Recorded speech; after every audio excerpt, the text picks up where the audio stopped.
ओम शांति। बाप दादा अपने साकार रूप में हम बच्चों को जो महावाक्य उच्चारण उन्होंने किए उस पर हम सब मनन चिंतन करेंगे। बाप दादा ने आज सवेरे की क्लास में कहा कि बच्चे, तुमको अपने आप को वाहियात बातें, जिसको बाबा ने कहा व्यर्थ बातें, उनसे अपने आप को सुरक्षित रखना है। समय धन है, समय शक्ति भी है। समय को बाबा कहते बर्बाद नहीं करो। ये समय बहुकाल हमने बर्बाद किया और अब इसे आबाद करने का समय है। महावाक्य को हमने सबने सुना है। आइए उस पर मनन चिंतन करते हैं। मीठे बच्चे, वाहियात व्यर्थ बातों में तुम्हें अपना अमूल्य समय बर्बाद नहीं करना है।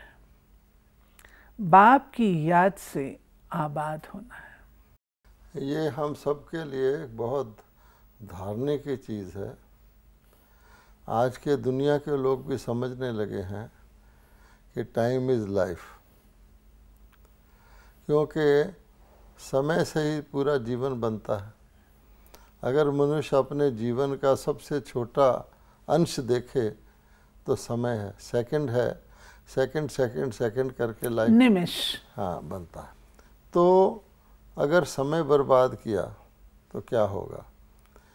विडंबना ये है कि सतयुग में देवताओं की आयु बहुत लंबी होती है, पूरी आयु होती है, प्रकृति सतो प्रधान होती है।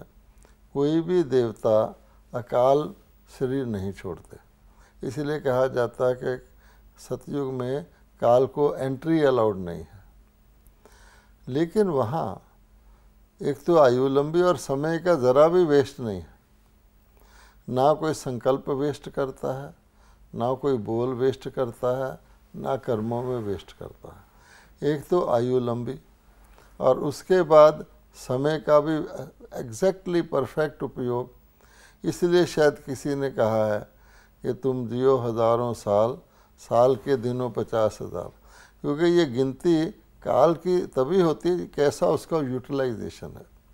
विडंबना ये है कि कलयुग में एक तो आयु छोटी, आयु भी इतनी छोटी कि श्वास का किसी को भरोसा ही नहीं, और ऊपर से समय का सबसे ज़्यादा वेस्टेज। तो इसलिए बाबा कहता है ये तो बर्बाद हो गए। इसलिए मुर्दाबाद की नारे लगाए जाते हैं। मुर्दा माने मृत्यु, और यहाँ तक इसको मृत्यु लोक कह दिया गया। इसमें जो जीवित भी हैं वो भी जैसे मुर्दे जैसे चल फिर रहे हैं, ना उमंग है ना उत्साह है। तो उनका उमंग उत्साह क्यों घटता है? क्योंकि समय को वेस्ट करते हैं। तो समय को वेस्ट करने से आलस्य और अलबेलापन उत्पन्न हो जाता है। तो बाबा ने बहुत अच्छी शिक्षा दी है। किसी को भी इस दुनिया में जिंदाबाद होना हो, यानी जिंदाबाद का मतलब ही है कि जो समय है उसको हम यूज़ कर रहे हैं, और अगर वेस्ट करें तो मुर्दाबाद। अपने लिए नारा लगाना है। हाँ जी। बाबा हम बच्चों का कल्याणकारी पिता है और हम बच्चों को निरहंकारी होने के नाते, बाप और दादा दोनों ही निरहंकारी हैं, हम बच्चों को हमारे कल्याण हेतु राय देते हैं कि बच्चे कभी भी इस बात का संशय नहीं लाओ, मुरली कौन चला रहा है, कौन बोल रहा है, ये बात किसने बोली, ये ब्रह्मा ने बोली या शिव बाबा ने बोली। बाबा कहते तुमको सदैव याद रखना है कि हमें शिव बाबा पढ़ाते हैं। भले ब्रह्मा भी पढ़ा सकते हैं, लेकिन बाबा कहते हैं कि सदा शिव बाबा पढ़ाते हैं। ये तुम्हें ध्यान पर रखना है। पढ़ाने वाला वो है और उसे ही तुम्हें याद करना है। उसकी याद से ही तुम विकर्मा जीत बनेंगे। बाबा कहते हैं मेरी याद से नहीं। ये भी एक दूसरी बहुत इम्पोर्टेंट सभी ब्राह्मणों के लिए, बीकेएस के लिए धारणा की बात है। और जो दूसरे लोग भी सुनते हैं इस कार्यक्रम को, उनके लिए भी बहुत धारणा की बात है। बेसिक बात क्या है, उस समय जब ब्रह्मा बाबा साकार में थे उन पर लागू होती थी, क्योंकि उनके ही तन में भगवान आते थे। और आज भी ये बात सभी ब्रह्मा कुमारी शिक्षिकाओं के ऊपर भी लागू होती है। जब कोई मुरली सुनता है, सबको पता है कि शिव परमात्मा ने ये ज्ञान सुनाया। अब कोई टीचर उस ज्ञान को जब बताती है तो एक्सप्लेन करती है, तो कईयों का स्वभाव होता है कि धारणा के ऊपर अटेंशन जिनका नहीं होता, वो ये सोचते हैं ये तो बहन जी कह रही है। इसी प्रकार से ये तो ब्रह्मा बाबा कह रहे हैं। तो बाबा कहता है कोई भी कह रहा हो, पहली बात यह है कि हमको पढ़ाने वाला कौन है।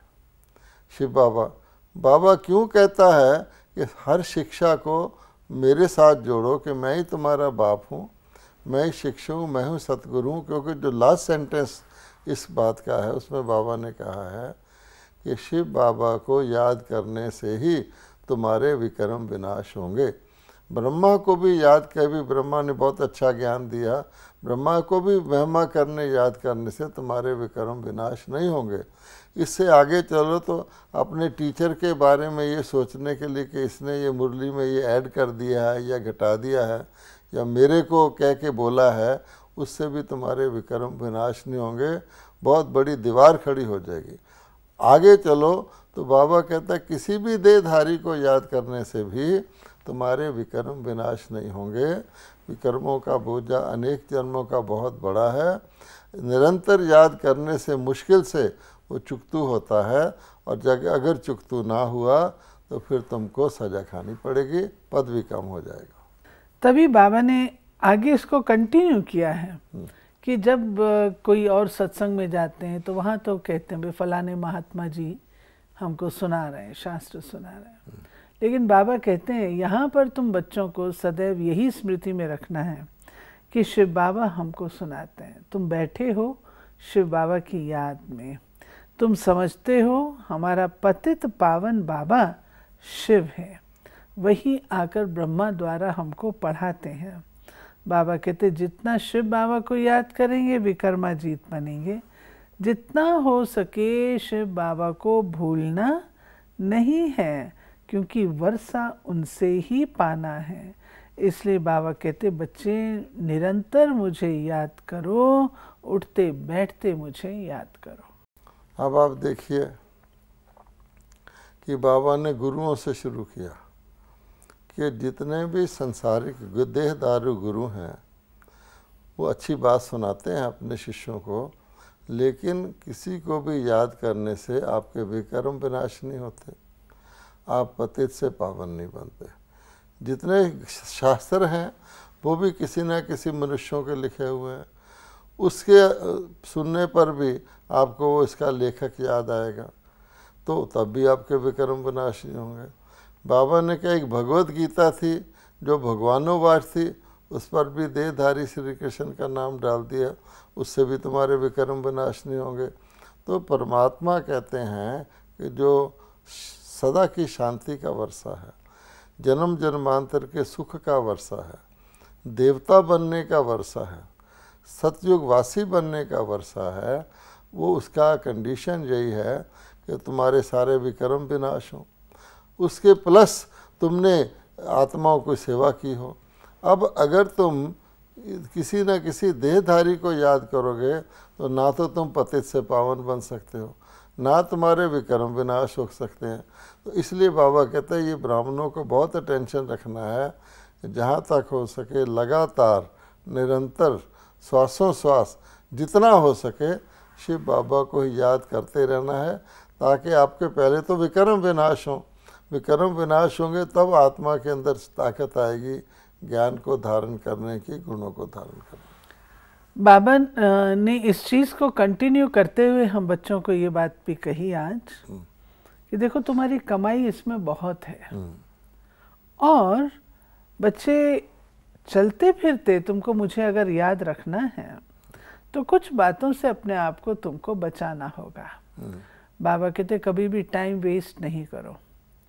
ऐसी आत्माओं से परचिंतन झरमुई झंगमुई करना जिन्होंने ना पढ़ना है, जिनके अंदर, आज तो बाबा ने कहा अगर ज्ञान नहीं सुनाते तो अज्ञान है, तो बाबा कहते हैं कि ऐसे की बातें ना तो सुननी है ना सुनानी है, क्योंकि वो बैठ करके ग्लानि करेंगे एक दूसरे की, तो बाबा कहते वो तुम्हारे दुश्मन हैं, वो तुम्हारे कोई कल्याणकारी नहीं है।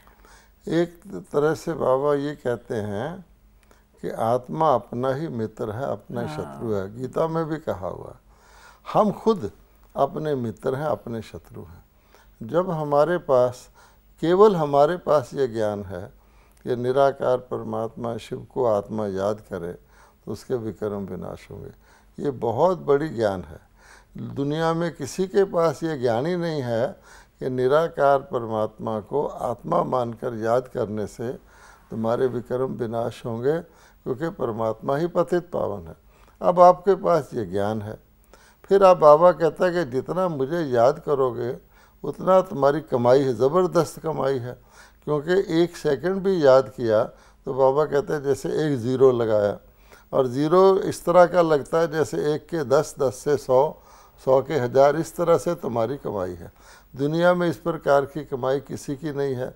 और केवल धन की कमाई नहीं है, इसमें आपका तन मन धायु आयु हर चीज़ की कमाई है। स्वर्ग में जा रहे हो, ऊपर सीढ़ी चढ़ रहे हो। ऐसे में अगर हमने शिव बाबा को याद नहीं किया किसी समय, कहीं ये गिनते हमने इतना याद कर लिया, देखना ये कि कितना नहीं किया तो हम बॉडी कॉन्शियस हैं, अर्थात स्वयं को आत्मा नहीं मान रहे। बॉडी कॉन्शियस हैं तो किसी न किसी प्रकार का विक्रम होता ही रहेगा, क्योंकि देहभान सभी विकारों और विक्रमों की जड़ है। तो इससे अगर देखना हो कि मैं बॉडी कॉन्शियस में तो नहीं आ गया, तो मुझे ये देखना होगा जिनके साथ मैं बातचीत करता हूँ, जिनका मैं संग करता हूँ, वो आत्माएं कैसी हैं। स्कूल में हमेशा कहा जाता है कि बुरे संग से बच्चे की लाइफ ख़त्म हो जाती है, बर्बाद हो जाता है, क्योंकि वो ऐसे बच्चे हैं वो भी स्टूडेंट, लेकिन उन्होंने को तो कोई लक्ष्य नहीं है पास होने का, वो तो अपना टाइम पास कर रहे हैं। तो दूसरों को भी अपनी तरह का बनाते हैं, जो जैसा होता है उसको वैसे ही बनाता होता है, लेकिन ऊपर सीढ़ी चढ़ने वाले का साथ कम देते हैं क्योंकि ज़रा मेहनत है, और नीचे उतरने वाले का बहुत साथ देते हैं। तो बाबा ने कहा ऐसे झरमुई जंगमुई करने वाले के साथ करोगे तो बर्बाद हो जाएगा। समय बर्बाद हुआ तो आप बर्बाद हो गए, अर्थात खाना बर्बाद कर दिया। खाना आबाद का मतलब क्या है, अपना जो अकाउंट है वो हमने ज़ीरो कर लिया। मैं पढ़ना चाहूँगी। हाँ, ये जो बाबा के महावाक्य हैं ये सच में अंडरलाइन करने योग्य हैं। झरमुई झंगमुई की तो पाप आत्मा बन जाएंगे। हाँ, पाप आत्मा बन जाएंगे। नेचुरली पुण्य आत्मा नहीं बन रहे तो पाप आत्मा है। बाप कहते बच्चे पाप आत्मा नहीं बनना। दुनिया का समाचार, फलानी ऐसी है, उसने ये किया, ऐसी बातें जो सुनते सुनाते हैं वो मुफ्त समय बर्बाद करते हैं। तुम तो बहुत आबाद हो रहे हो, विश्व के मालिक बन रहे हो। बरोबर भारत आबाद था, अब बर्बाद है। बाप द्वारा आबाद हो रहे हो। बाप और सृष्टि चक्र को याद करना ये तो बड़ा ही सहज है। अब देखिए, कईयों को ये गलतफहमी हो जाती है, इस भ्रांति में फंस जाते हैं कि हम आबाद भी हो रहे हैं और बर्बाद भी हो रहे हैं। इसको वो लापरवाही कर देते हैं। वो सोचते हैं आज इतनी कमाई की, चलो थोड़ा सा खर्चा कर लिया तो क्या हुआ। लेकिन ये क्वेश्चन पाप आत्मा और पुण्य आत्मा बनने का है। अगर बार बार पाप आत्मा बनेंगे तो की कमाई तो चट हो जाएगी, और दूसरों को भी, दूसरे भी आपको देखकर जिनकी चाल ढीली होती है उसका बोझ भी आपके ऊपर चढ़ जाएगा। तो जैसे कमाई बहुत ज़बरदस्त है, आपको देखकर किसी को उमंग आए, उत्साह आए, उसको हो कि मैं भी ऐसा बनूं, और अगर लापरवाही की तो नुकसान भी बड़ा ज़बरदस्त है, अपना भी और दूसरों का बोझ भी चढ़ जाता है। इसलिए बाबा कहते हैं ऐसा हो ही नहीं सकता कि आप पाप आत्मा बन रहे हों तो पुण्य आत्मा भी बन रहे हों। पुण्य आत्मा यानी दो, एक म्यान में दो तलवारें नहीं रह सकती। एक व्यक्ति ये समझे कि मैं पुण्य आत्मा भी बन रहा हूँ, पाप आत्मा भी हूँ। या तो आप पुण्य आत्मा की सीढ़ी पर हैं, अगर आप पापात्मा की सीढ़ी पर हैं तो जितने भी पुण्य करोगे वो सारे जीरो हो जाएंगे, क्योंकि वो आपके पाप उसको ख़त्म कर देंगे। ये बहुत इम्पोर्टेंट चीज़ है। अर्थात शिव बाबा को याद कर रहे हैं तो पुण्य आत्मा है।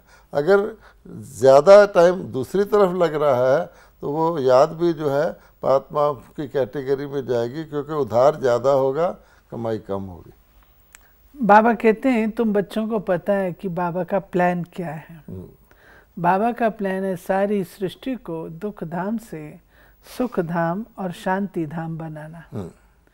बाबा कहते तुम जानते हो भारत सुख धाम था और हम सब आत्माएं शांति धाम में थी, लेकिन अभी दुख धाम में, अब फिर शांति धाम सुख धाम जाना है, जिसके लिए बाबा तुम बच्चों को राजयोग सिखाते हैं।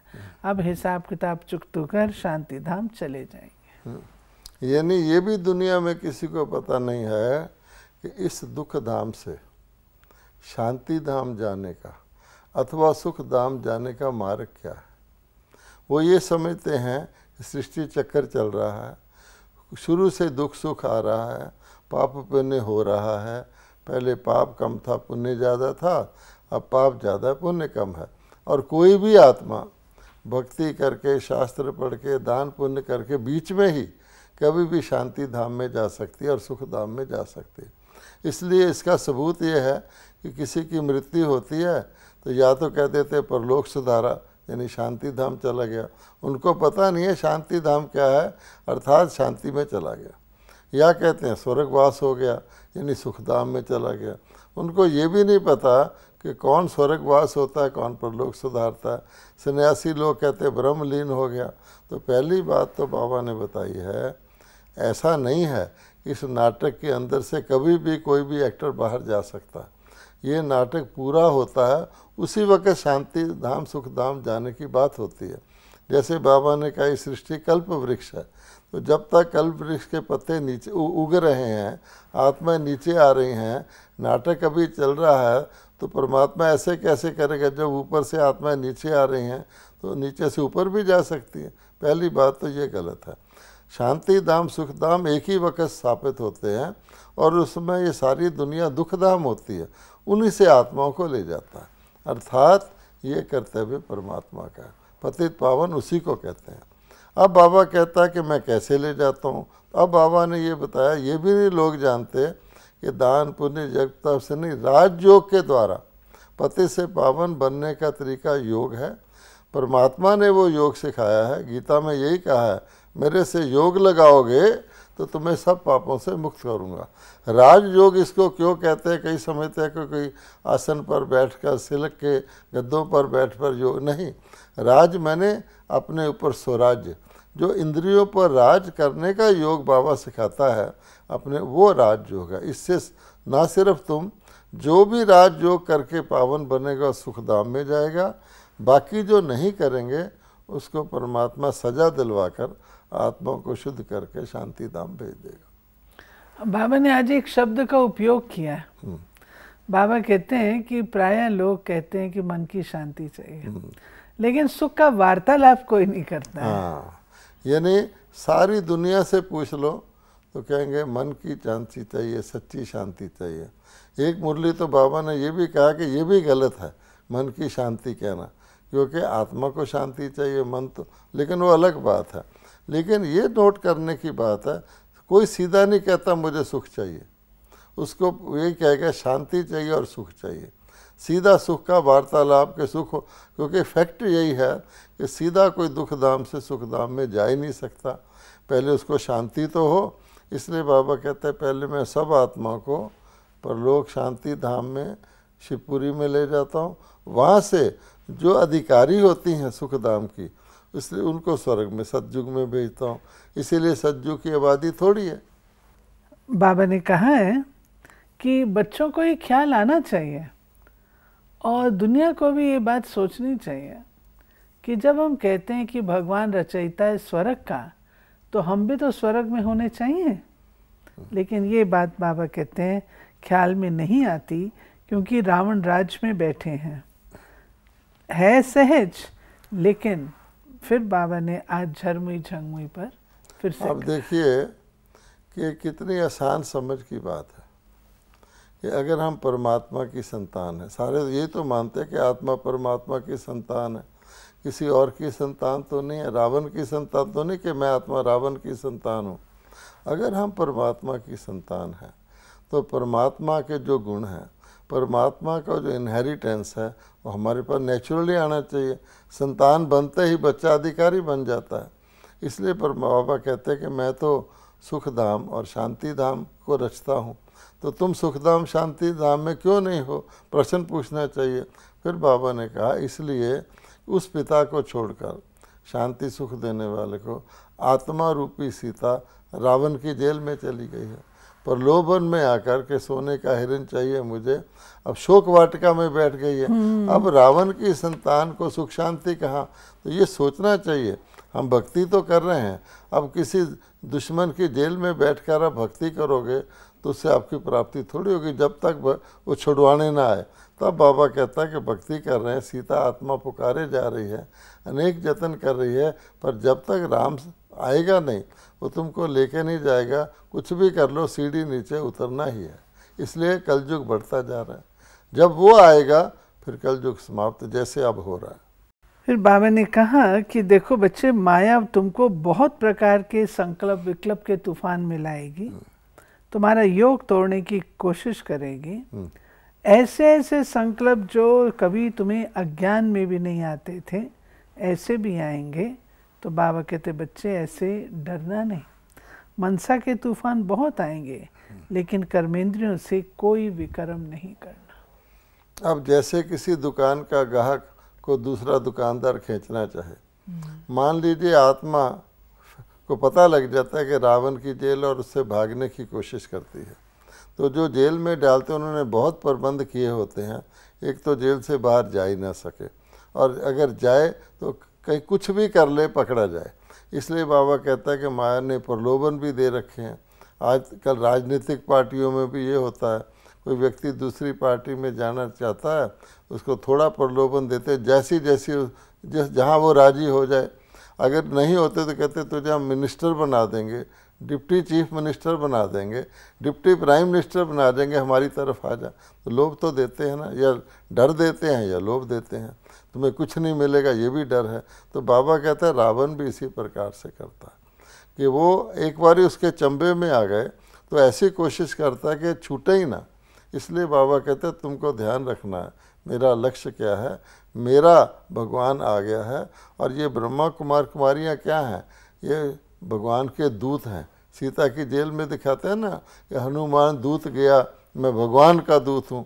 उसने कहा सबूत दिखाओ, तो उसने फिर अंगूठी दिखाई। तो बाबा इसलिए कहता है सावधान रहना, कोई ऐसा गलत काम ना करो जो फिर माया तुमको पकड़ ले।